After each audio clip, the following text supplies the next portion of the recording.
going on, Jeromes? Beautiful day for some Q&A. Thank you, everyone who submitted questions. First up is from Blake Ketler, OG Jerome. Should there be any worry for Will Reichard after he struggled at the end of the season, or was it just injury? What team in the NFC scares you the most? So the second question first, it's got to be the Eagles, right? And not so much scaring, but respect. Howie Roseman has constructed that team the right way, and they're going to be tough, right? Other than that, I mean, no one really, right? The Lions are washed. Commies are up and coming, but they're still a ways away. The 49ers are allegedly going to be back. The Rams, whatever. But there's no team in the NFC outside the Eagles that concerns me, right? Especially with this team. Woo! Right, and with Reichard, it really was that quad injury, right? So he'd been perfect up until that point in the Colts game, and that injury did affect him throughout the rest of the year. But he's fully healthy and good to go. Plus, mentally, like, kicking is all about mentality. It really is. And I think Reichard has a mental makeup. He kicked for Nick Saban at Alabama, kicked in some big games, made some mistakes, bounced back, and is mentally tough. So I think that he's going to be perfectly fine. And frankly, comeback player of the year. Maybe not. Next. Agent Abass. Agenta Abass. Slap it to base. Will Levi Drake Rodriguez play a bigger role in the Flores defense this year? And I would love to see him on the field more. And what are some of the best suburbs of the Twin Cities to live in? So, first part first. With LDR, like, it's crowded along the defensive line, but there's always a spot. Flores talks about you can never have enough corners. You can never have enough dudes who can get to the quarterback, right? And LDR in year 2, been working his ass off. He's still one of the first ones in the building, one of the last ones to leave. That work ethic was his hallmark at Texas A&M Commerce. The Vikings targeted him throughout the draft process. He was Prospect X by Ketler. Great piece over the Athletic. Really diving deep into his DNA, and it's hard to bet against him. Right. So I think that LDR will basically force himself on the field into some sub-packet situations, some pass rush situations. And even though Allen and Hargrave are in there, as well as TID, I think that Levi Drake Rodriguez is just going to be – I think it's going to be really hard to keep him off the field. I struggle sometimes leaving him off the 53 because I think that a team will snatch him up like that. So I think that he'll be a factor, right? Second part. Best burbs. So I can only speak from experience, either myself or family, friends, in terms of suburbs. So first ring suburbs, like I know couples with kids they're very happy in the first ring suburbs. Now the lots are a little bit smaller and you get a little bit less house for the money, but walking distance in a place like Hopkins, in a place like St. Louis Park is a little bit better. And in terms of like true blue, like outside third ring suburbs, it's I've talked about it on here, like not giving specific location, but I live in the South Metro and we're very happy. Although it seems like everything south of the river they hate on us. Like we don't get the Trader Joe's until they just got one in Egan last time around. We don't get a Portillo's. We don't get the chains. Right? It's kind of annoying.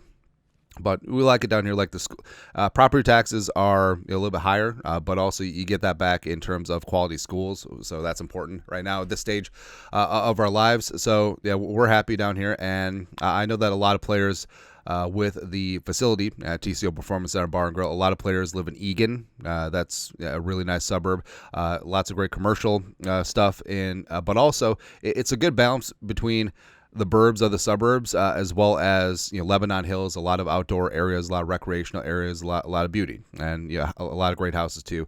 So a lot of players live in Egan. Some live in the nicer parts of Invergrove, and some live in Woodbury. Woodbury is a great suburb, but also I know famously, like the cake eating suburbs of Edina and Minnetonka and YZ and all that stuff. Like you get what you pay for. Same with the Eden Prairie, too. Essentially, you get what you pay for out there. Same thing with Woodbury over on the east side. Some other suburbs, like Lakeville, is kind of great. Everything that you want and need is in Lakeville. Same thing with Apple Valley.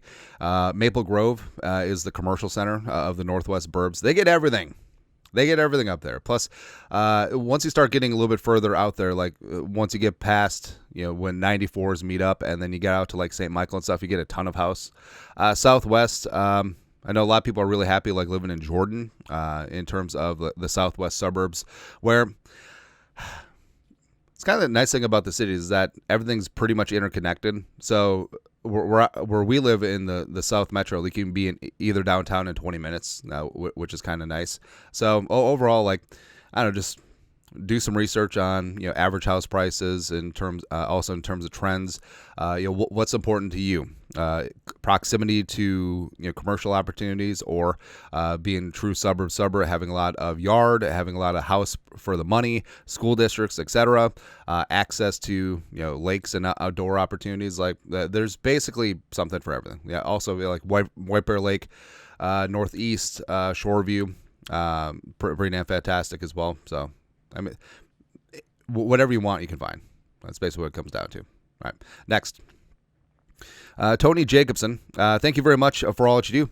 Thank you. My apologies if you answered this already, but why do people like Colin Cowherd bring up the average age of players on a team? Is there some kind of snorkel stat that shows younger teams win more championships? No.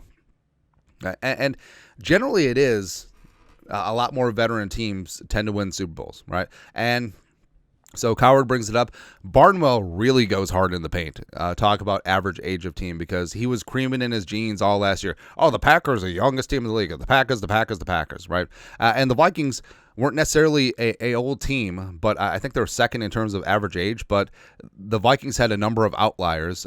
Aaron Jones, Andrew DePaulo, Harrison Smith,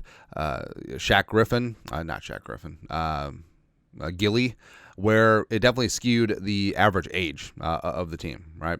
But overall, like, I don't put a ton of stock into it, mainly because a couple of outliers can throw off the average in both directions. You have a fistful of old players, all of a sudden you're an older team. You have a fistful of younger players on the bottom of the roster that don't even contribute, but you still have a young team. Now, the whole youth thing is just like, oh, well, they're young and they're overachieving and they have a long future ahead of them. Doesn't really work that way.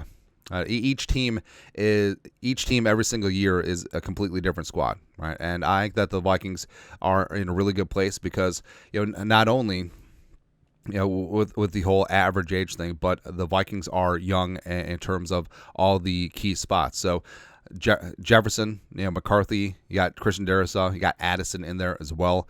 Van Ginkel, Grenard are approaching 30 in their own right, but you got Pace, Cashman still in his 20s. You have Murph, Rogers, Diamond Dallas Turner, etc.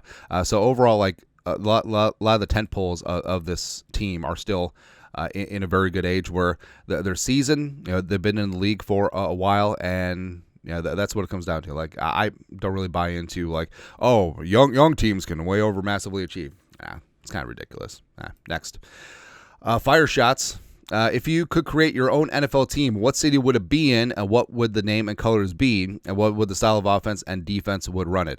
So we've talked about this before. If I had an NFL expansion team, I would move it to Albuquerque, because Albuquerque is actually a pretty damn huge city. Plus, you can play off the elevation. Plus, we would call it the ABQ Blue, the Albuquerque Blue. Just blue, right? Of course, playing off of Breaking Bad. We'd have to talk to Vince Gilligan to get some licensing rights, except he'll be fine. We'll give him 1% of the team or something like that. But offensively, so we have to have fun, wide open football. Like, I'm going to be, God bless him, if Mike Leach was still around, he would be my head coach. I don't care. Plus, all of his press conferences will be 3 hours long, right? But we're going to spread it out. We're going to chuck that football, and it doesn't even matter if we're bad. The air raid offense was designed for lesser talented teams to compete with the big boys, right? But then all of a sudden the big boys started running the air raid, and it sort of became moot. All right, so we're going to spread them out. We're going to chuck that damn football.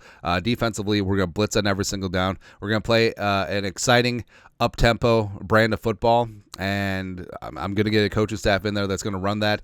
Come hell or high water, we play blue. We're going to play blue ball. It's going to be good. We will become the team of the Southwest. Screw you, Cardinals. F yourself. All right. Or, I don't know, could you put a pro team in, like, Odessa or Midland? Probably not. I've been watching Landman. It's a great show. It's fantastic. But, that's what our team would be. And we would take the heat and the elevation, and we would definitely take advantage of that. Like, we would have a stadium with a roof, but the roof would always be open. Oh, the roof's broke. Sorry. We'd have Walter White lookalike night. It'd be great. We'd have Jesse Knight. Yeah, bitch. Be great. Science. Be good. Lastly, Padawanami Prophet. Nailed it. OG Jerome. If you were the Vikings GM, would you give Henry Ruggs III another shot, and why is he destined to be a Kansas City Chief? All right, so Henry Ruggs, DUI manslaughter a couple years ago, and just heart goes out to the victim and her family. Also, I think a dog died in that accident. It was really sad. And Ruggs had twice the legal limit in the system, and it was just a terrible situation all the way around. That being said, like, teams will still take chances on players with talent, and Ruggs is due. He's up for parole next year, and he's only going to be 27, so he could resume his NFL career.